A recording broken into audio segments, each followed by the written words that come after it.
Thank you for the invitation and the interest to share my experiences with co-housing projects in Vienna.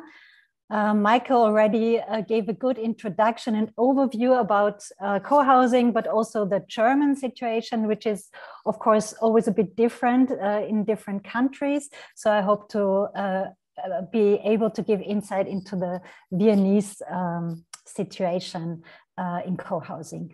I want to start also to talk very shortly and briefly about current challenges and why we think we need new forms of housing. Then also give a short overview about the framework for housing and co-housing in Vienna, which is of course very special.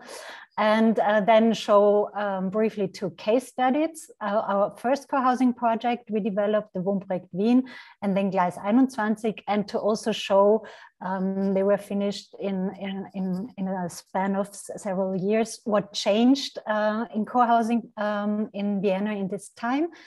And in the end, if there is time, but we can also skip that and go to the discussion directly, I can talk about potentials of co-housing projects and everyday experiences as we asked some inhabitants what they think is the most important potential of co-housing for themselves. I want to start with the challenges. We already heard a lot about that today. I want to talk about our personal motivation. We started, like many young architectural offices, with small-scale housing projects, mainly family houses in the countryside. And what we liked about it is that you can find very individual solutions. You have very direct contact to the future users. You learn about their needs, and you can give very specific answers to that needs. On the other hand, we already knew then, of course, that the family house is not a sustainable way of living. It uses too much land, produces too much mobility, and also costs us as a society too much. This is a study of the infrastructural costs of single family housing on the left side compared to densified housing, and you see it's 10 times higher. So it's not a good solution also for the municipality and for the society. Also, we see that it's not the form of housing we need in the future, as single households doubled in the last decades, from 18 to 36% in Austria. The two-person households in light blue you see here. We see the family house or the family household actually is a minority and will be a minority. So we have to think of new forms of living together. Of course, what is more sustainable is living in the densified city. You need less resources, land resources. You can organize things better, infrastructure and mobility, but it often shows the deficits, as we say, on the personal level. You don't have a lot of possibilities for personal expression. In the city, there's a lack of space for communication, for meeting areas, and to be involved in the production of the space. So this is, I think, triggered also by the fact, often leads to loneliness, and this is triggered by the fact that our society is getting older. The share of old people will rise in the next decades, or already has risen in the last years. And not all of them will be healthy. We also know that, for instance, diseases like Alzheimer are increasing. And we have to think of a new system of care, I would say, for this problems, social problems we are facing, as the family is no longer the solution on the large scale, but as Silvia Federici says, neither capitalism nor state can guarantee these new ways of reproduction and care work. So we need to reorganize, we say, our relation between individual and the community and the society, not only on a typological level, like duplex architects did in a very nice way in Zurich here with the cluster housing, but also in a deeper sense on a social dimension. So that is why we are interested in co-housing, and we decided in 2009 to specialize not only in housing, but in co-housing project and participation in the densified housing production. In the last 10 years, we were able to realize a lot of housing projects, and more of half of them are co-housing projects. And this is actually a very important field of our work. This brings me to the framework, the general framework for co-housing in Vienna, which is also important to know a bit, the background. And Vienna has a very special situation. I show you some numbers to get it, maybe get an insight. Vienna now at the moment has 1.8 million people approximately. It's a growing city still. And they live in about 900,000 flats. And 77% of them are rented flats. So we have a very strong rental market in Vienna, a long tradition in rent. And what is special is that 220,000 flats are owned by the city of Vienna. This is the social housing program we had the last 100 years. And additionally, 250,000 flats are built in a subsidized housing program. So they also regulated in terms of costs and regulations of ownership, for instance. So you see half of the population of Vienna is living in quite affordable flats, rented flats. And this, of course, makes a difference for the motivation of co-housing. This is just a picture of Karl Marxhof, just to see this long tradition Vienna has. After severe housing crisis, after World War II, this strong top-down program of social housing solved a lot of problems, hygienic standards, social problems, and also on a very high level of architectural quality. So this is why it is so famous, and it really is a story of success. But the city stopped in the 70s with this social housing, so it's no longer building social housing in Vienna.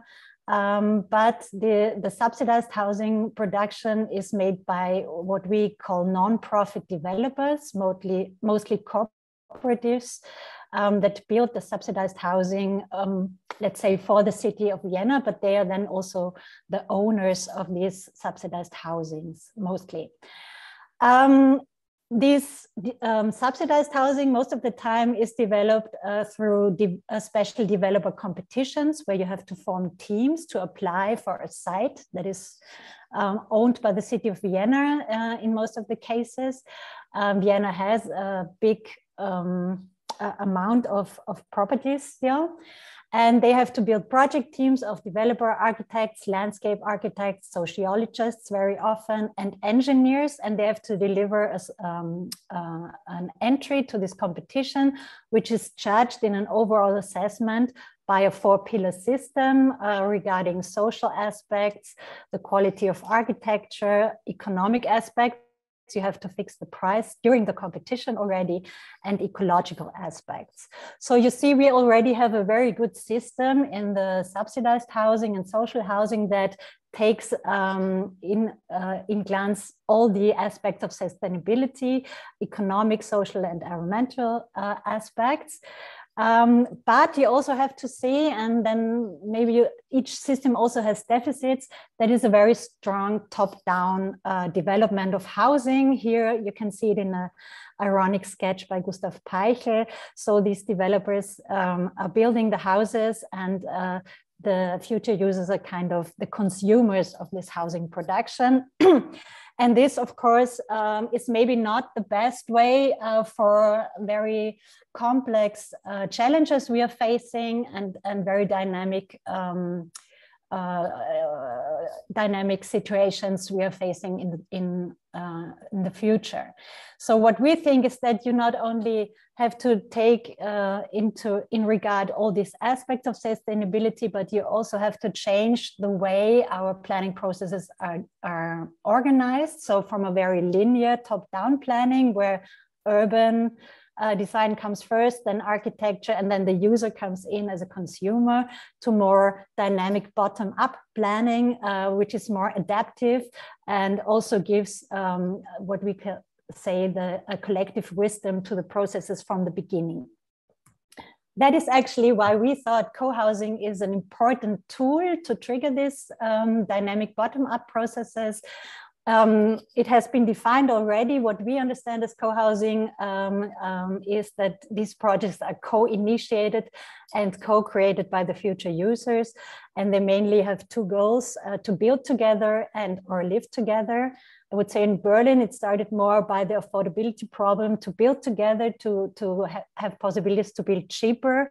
And in Vienna, as you see, affordability is not such a big issue. It's more about living together, about social aspects and self-organization within a very top-down situation.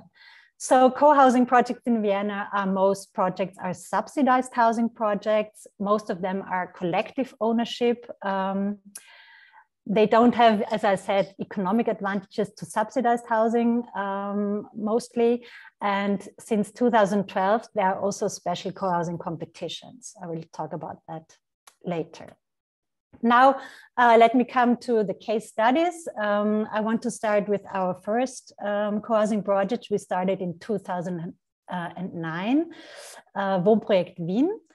When we talk about co-housing, I think you also have to see that the genesis of the project is quite different to a normal project development.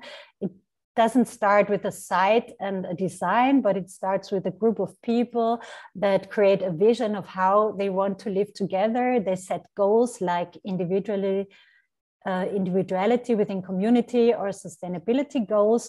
And then in this case, these 15 people were on the search for a site. And this is, of course, not so easy in a city. They are competing with professional developers there and have not so good access to finance. So that's when we came in and said, okay, maybe we can try a cooperation with a non-profit developer, the Schwarzetal. And we made this team and decided to take part in a competition for subsidized housing. We decided for a site. And it meant that we had to deliver a competition entry within 6 weeks with this group of 15 people and the developer. And we did so. We fixed the main layout of the building and a rough program. And we were happy to win. And that also meant, of course, that the group had to enlarge from 15 people to a community for 40 flats. So they made info meetings first. There was great interest, and within short, we had a group of approximately 50 adults with whom we went through the further design process. So what you can imagine is that this design process has to be organized in a good way and in a different way than when the architect is the only author of the project and can control, I would say, every decision in a small group with the developer. To a more dynamic role, where we see us more like moderators and guiders of the process, but everybody can jump in with his ideas and of course with the discussion of the group. So we organize this design process in 3 levels. Mostly you have the possibility for individual participation on your flat in personal meetings, design meetings. We, for instance, work with big models where people can also build their personal environment. You have workshops for the whole community, for instance, about the program for the community spaces where everybody is involved and asked for. And for instance, the contribution of the flats within the house is also discussed in the whole group. Then we have a working group for architecture that is then really making all the decisions along the design process. And it's a lot of decisions you have to take there in many, many meetings. And then when we guide people through the house, of course, they ask, how can this all work without never-ending discussions and arguing all the time? And therefore, I want to point out it's very important to think about the organization of decision-making, the organization of how to work together in this project so that everybody can be involved, but it is possible to have quick decisions and reliable decisions within the process. Therefore, we introduced the organization from Sociocracy, which is based on working groups, as I mentioned before, to the main topics of the project. And for instance, for us, the working group for architecture is responsible to take the architectural decisions with us directly. Not the whole group is asked, but only this working group. And there is a coordination between these groups in a circle. So leadership is spread all over the organization. Yeah, to the architecture and facts of the project, it is in the second district of Vienna. It's a 7-story building, 6 floors of housing 100 people approximately, of all ages, very mixed group, was also important for the group.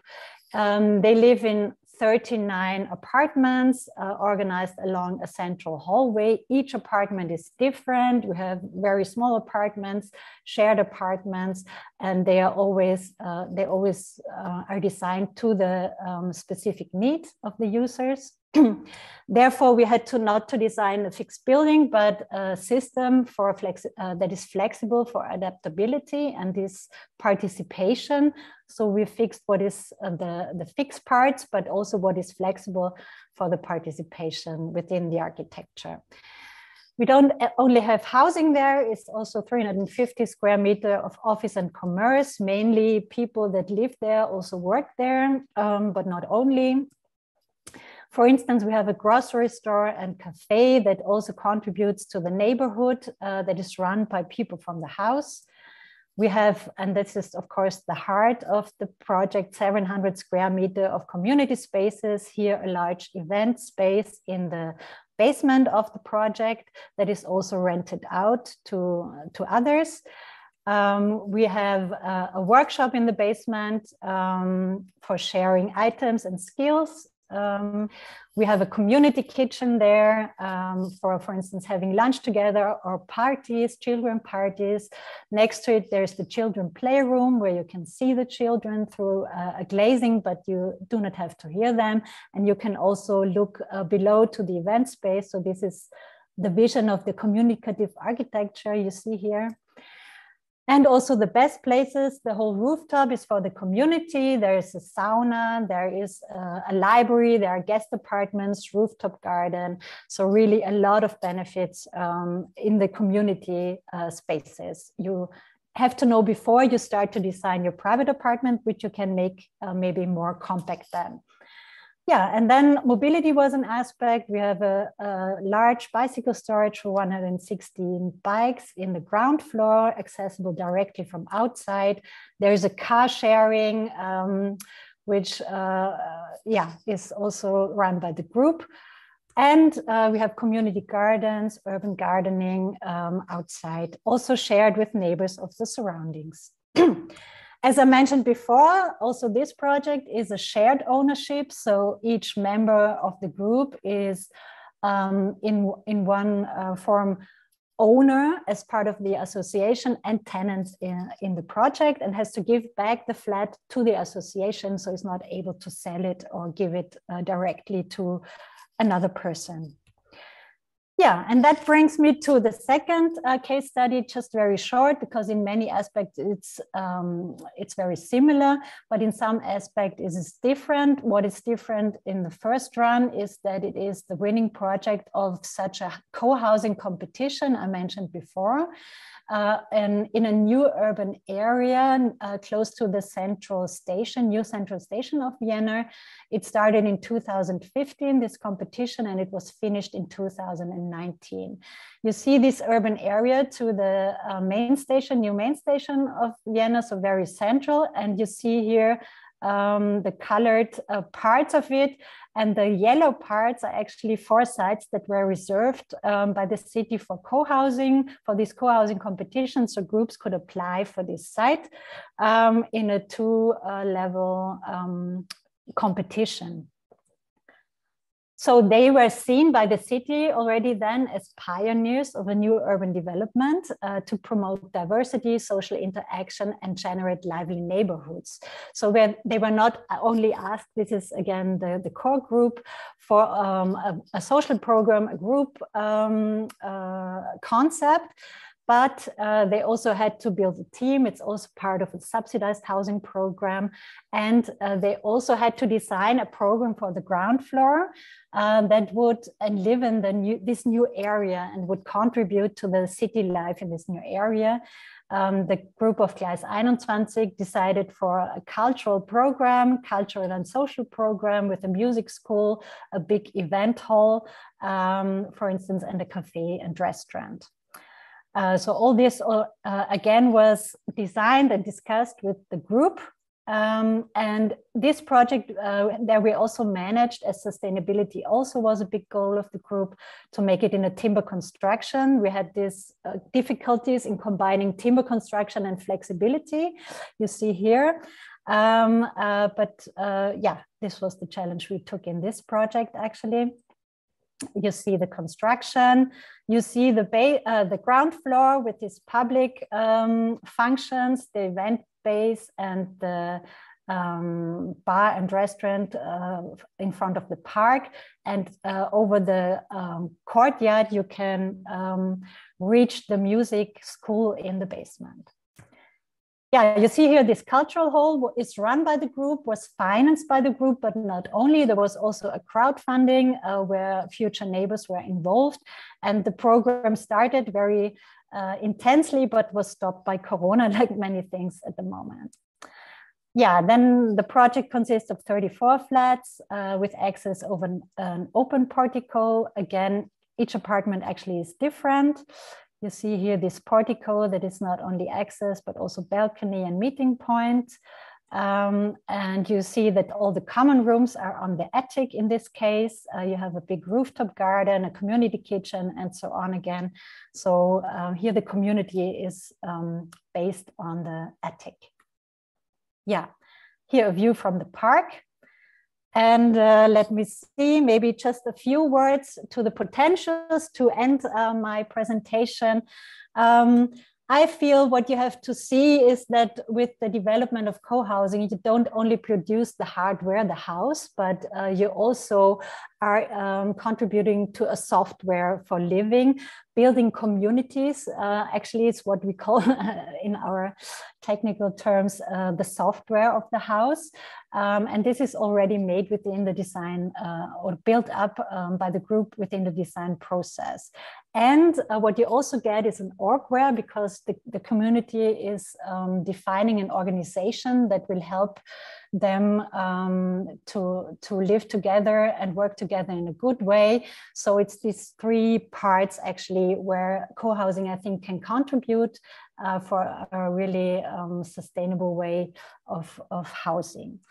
Then we asked people, because the best is to ask the people what is their biggest advantage they see in co-housing projects, and we got some answers. For instance, Heinz, one of the founders of Wohnprojekt Wien, said that for him the biggest advantage is the possibility of sharing, to be able to use instead of own things. And for instance, he sold his Mercedes and now he can choose between 6 different cars. So this shows actually that sharing is not something that gives you less possibilities, but even more possibilities.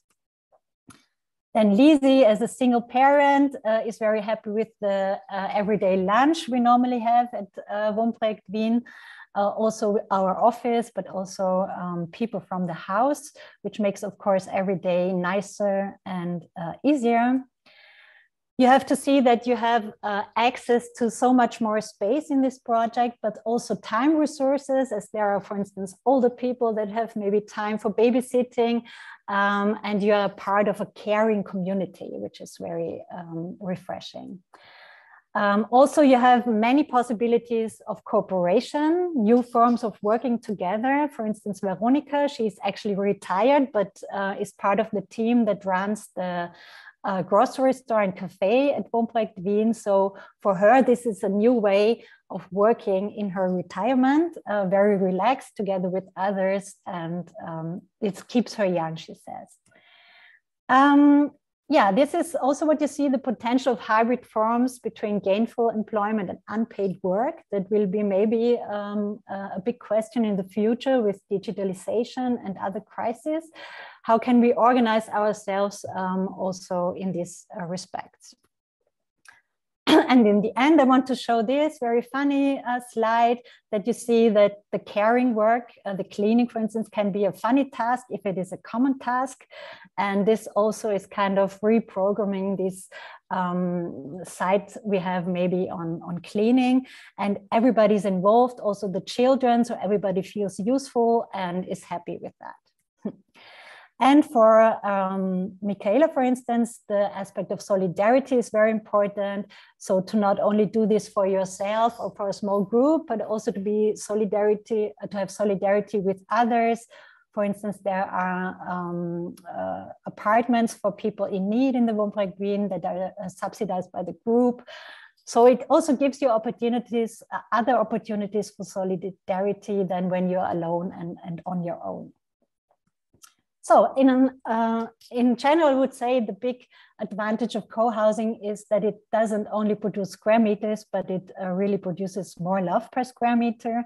And this is actually, I think, the main motivation. It is a lot of work, but you can have really big pleasure being part of such a really nice project. Thank you for your attention.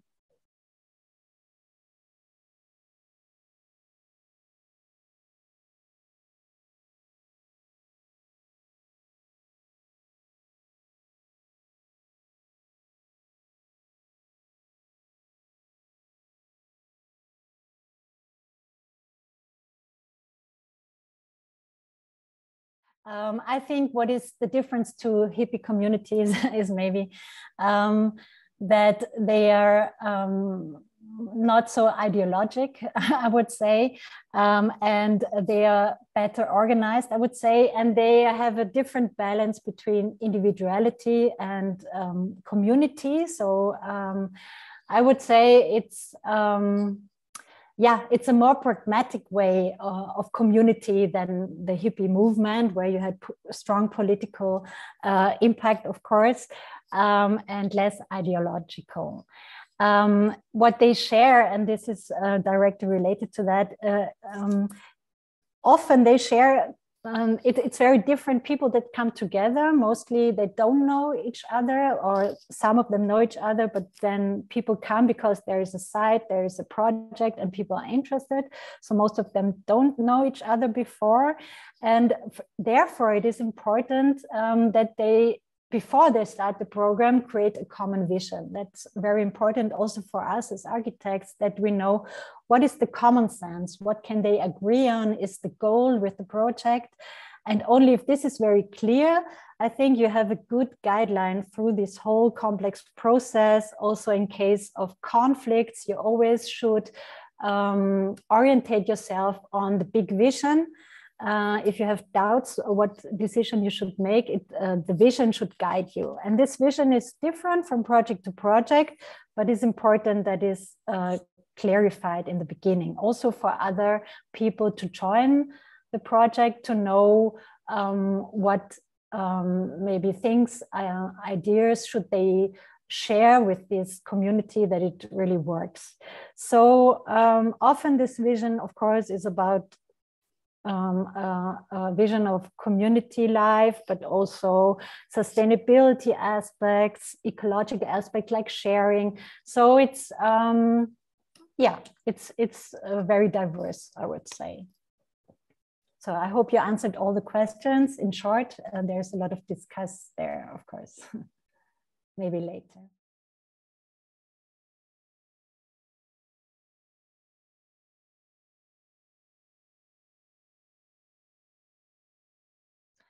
Yeah, this of course also changed in the last years. Vienna is fastly growing. It was easier already, but as I mentioned, most of the co-housing projects are part of the subsidized housing project. So very often they are made in cooperation with non-profit developers. Or the city is giving land to these special co-housing competitions, so they reserve land. And the city of Vienna is in the lucky situation that it still has disposal of land and is owning land. There's the Wohnfonds Wien, who is actually has the target to to buy land, to reserve land for the city and for social housing or subsidized housing. So that is actually a big benefit compared to other cities, that we have this long tradition in social housing, but also subsidized housing, and we have a 70 years socio-democratic government, and it never changed. So there is a big continuity. So in other countries like England, we had movements where then land was sold again and so on and privatized. In Vienna, it's very continuous. So we have a kind of lucky situation here, I would say.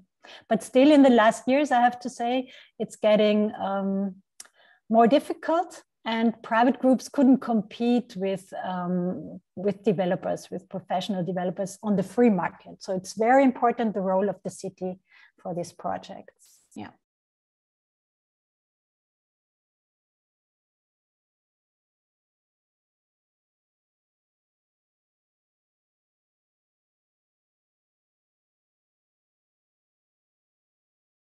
Normally, it's competitions in two levels. So in the first stage, they have to present a concept of a group concept to show their vision or their community concept and their organizational concept for the project. And in the second stage, they have, or the program, for instance, and in the second stage, they have to also show an architectural concept.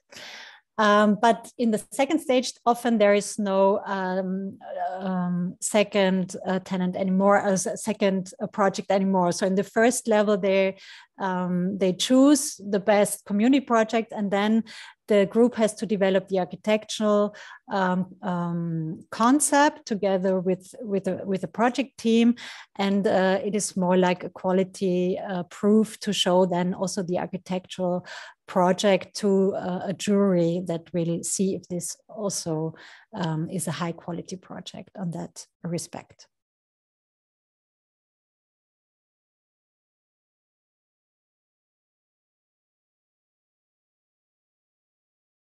Support to land and support in general is important, that you as a municipality try to make clear that you support the projects, and maybe you don't have you have the other options to support, but you have to say that this is something you want to have actually, so that this already helps.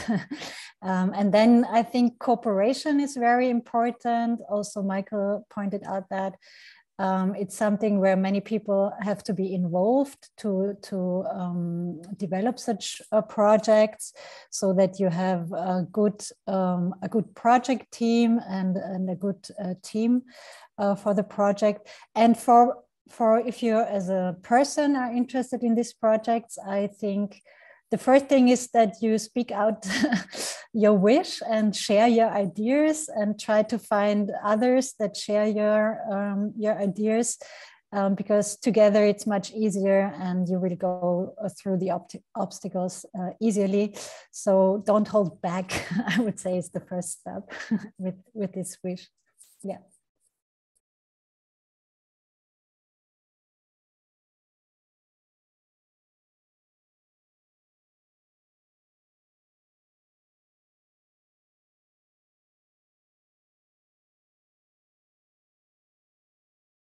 Yeah, in this case, it was the former railway station was, or the railways were much bigger and not used anymore. So the owner of the land was the railway company, which is, of course, also a public company. And when they started to develop the land, first there was a master plan and had totally different goals. And then when it came to the concrete development of the area, they said, okay, the master plan is not fitting anymore, and we have to make a new urban planning for this area. And they started a cooperative urban planning process, where the railway company, the city, architects were involved and kind of renewed this master plan. And that was the point where the decision was made to also give properties to co-housing projects. There are also special mixed use developments in this area where they really tried to mix housing with other commercial and office uses within one house. So they set the goals in this urban cooperative development, and then the architectural competitions followed, or the co-housing competitions followed.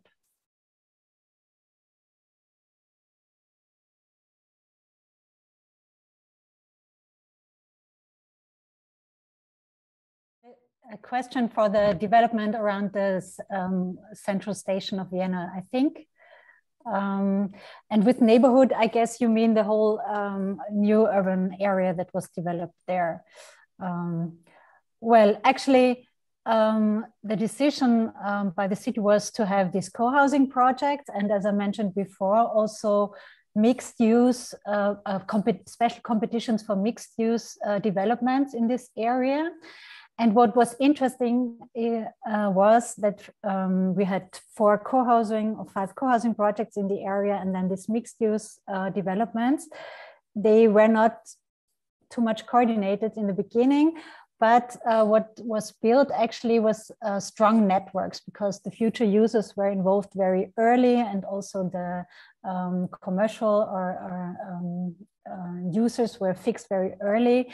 So what I observe is that there are many networks built up, and that there are many cooperations in this new area between these single co-housing projects, where they share activities together, a market or a party in the street.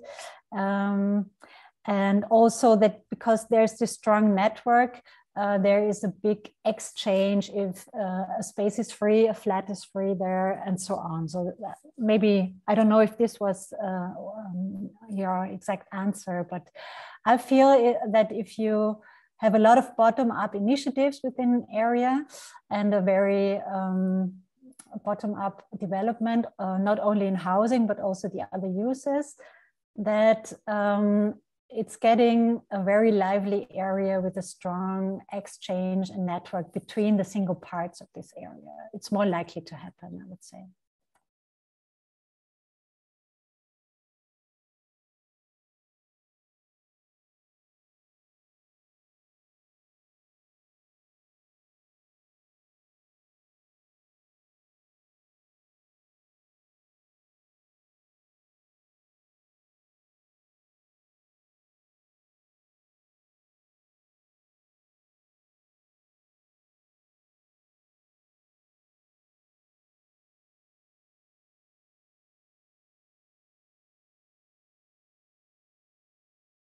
Yeah, thank you very much.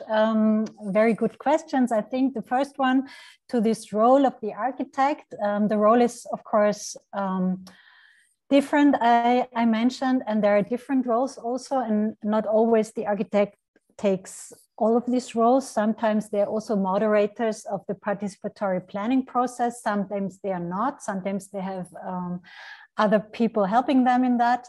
And also depends on the size of the group. And for the social developer, I think I said, what I wanted to point out is that that it's not only a residential development, but also a social development, because you build a community and a certain way of interaction together with the estate development. And actually, I don't see us or the architect as the social developer, but you have to see that this happens in the same time, and that you also have to find ways to organize that. And so that's why we also very often have sociologists in the team that help the group, guide the group also through the process, help them to learn how to make decisions together, how to communicate together, how to solve conflicts. And for what is most important, to set up tools for that for the future, because the community doesn't stop when the building process stops. So they have to have tools after the construction period, how they want to organize the community in that respect. So this is very important to understand that this is part of the development, this social development. And for the budget, it is true that, of course, the design process, the whole development process takes more time, takes more hours and work. But when you compare it to the budget of the whole building budget and the whole budget for such a project, it's a very small amount still. We say that for us as architects, the budget has to be 1/3 higher or bigger than to normal planning budget. And we normally make a contract with the group for this participation, where we also define what actually are the forms of participation, what is the amount also in hours of participation. So we have a second contract on participation, one about building construction and one about participation, where we define together how intensely, how deeply we want to be involved in the process of planning, actually. So for us, actually, it's also enlarging our projects by 1/3, for instance. And also, then if they need sociologists and so on, maybe it's a bit more on the total process. Yeah.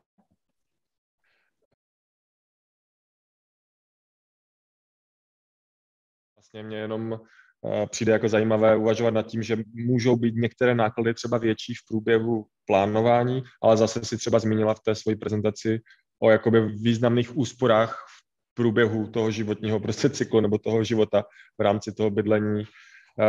Ten příklad těch jako té péče o tu komunitu nebo o ten dům na úrovni jak 11 hodin, průměrně 11 hodin měsíčně, a vlastně ty benefity, které ten komunitní život přináší, ať už je to nějaká jako vzájemnost při péči o děti nebo spolupráce mezi lidmi seniorním věku a těmi jako rodinami s malými dětmi třeba a tak nebo sdílení aut a podobně samozřejmě vytváří jako významné úspory, tak to je, myslím, že jako dobré téma na ten odpolední blok, ale děkuju. Yeah, I could just add something to that. Maybe it's already been said, but I think it's important because I haven't heard it said today in a clear way. But it's good to be honest about having extra costs, extra expenses, extra time, of course, regarding architecture and planning. But the point is that these projects usually cost less money in the end. In Berlin, we have our estimates can be 10 or 15% or 20%, but the main reason is because you don't have an investor who's taken a profit from the project. So maybe that's obvious, but it has to be said. Usually with these projects, the future residents are the investors, or sometimes the city is subsidizing it, but you don't have a for-profit investor or for-profit developer who expects to take 10 or 15 or more percent. So that's why you can spend more money, you can take more time on the planning, but actually you can build more affordably.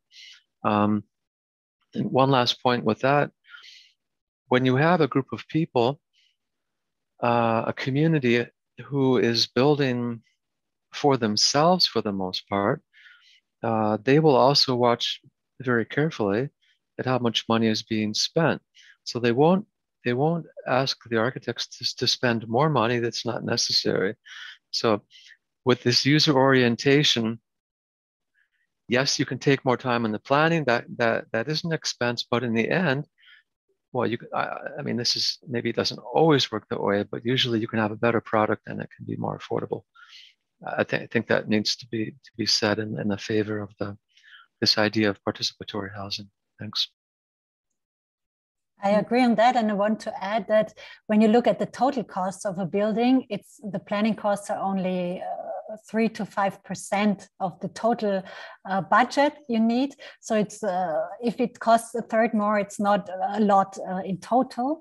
But as Michael pointed out, you can be much more precise to your needs. You can guide costs into the community spaces and you can make your flat, for instance, more compact.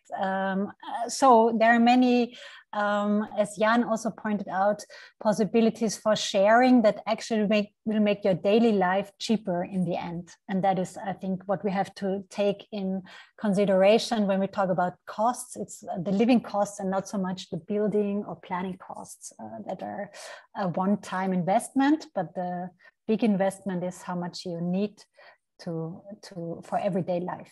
My si se tím jako vracíme trochu k té otázce nebo k té debatě, kterou i Michael, i Katarina zmiňovali, a několik těch dotazů od dalších řečníků tímhle směrem šlo. A to, že je prostě něco jiného, je jiná situace, než byla před 10-15 lety, kdy v Berlíně vznikalo 50 až 100 komunitních projektů. A dneska, když jich vzniká jako 10-15, a třeba v kontextu, když jsem hovořil s kolegy z Lipska, když mluvili o tom, že jakoby příležitosti pro ty bottom-up iniciativy, ty komunitní iniciativy vlastně jako se tak jako limitně blíží nule v zásadě, protože už nejsou žádné volné parcely nebo žádné volné pozemky, které by město mělo nebo by mohlo s nimi naložit, protože samozřejmě v rámci krize bydlení, to participativní bydlení je jako řekněme v soutěži nebo jako na to město má prostě jenom omezený počet pozemků třeba a buď se věnuje obecnímu bydlení nebo sociálnímu bydlení, nebo třeba vlastnímu projektu družstevního bydlení a je to jakoby v mírném rozporu. Takže ten můj komentář nebo možná otázka zní, jako co vlastně může dělat třeba v tom českém kontextu, mohou dělat ta města ve chvíli, kdy celé 90. léta, možná 0. roky strávili vlastně privatizací nejenom svého bytového fondu, ale vlastně i třeba těch jako svých pozemků. A dneska se bavíme jakoby o aktivitě, která je na mnohem menším území potenciálním a je tam opravdu ta otázka z pohledu města je, mám nějaký pozemek, mám nějakou rozvojovou lokalitu, buď ji můžu věnovat nějakému obecnímu bydlení, nebo ji budu věnovat družstevnímu bydlení, nebo ji budu věnovat tady participativního bydlení. A jako bavíme se o tom, že lze tady tyhle ty věci zkombinovat, lze to prostě jako dělat vše z pohledu té obce, nebo tam právě je ta možnost zapojení a té role vlastně toho soukromého sektoru. Jo, když jsem se ptal na toho sociálního developera, tak vlastně, když v českém prostředí velká část těch pozemků je aktuálně v rukou jakoby soukromých developerů a ti tam jako vyloženě neplánujou samozřejmě jako neziskový development. Tak jak může to kolaborativní nebo participativní bydlení uspět tady v téhleté situaci v tom kontextu roku 2021? Maybe I can add an idea here, just short, because the Green Party that was part of the city government in Vienna the last years made an interesting change, a legal change, because the city doesn't always have to own the land, but what they always do is the zoning, actually. So they say where you can build what and how. And this is an instrument how you can influence, of course, what is built.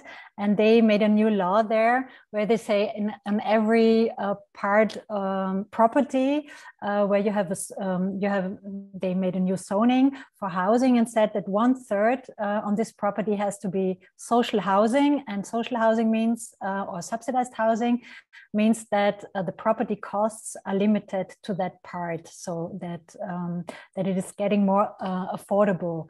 And this is for private owners of land as well as the city. So it's directly connected to the zoning of the land. And I think this really is a good tool also for municipalities to influence what is built and how it is built. Yeah.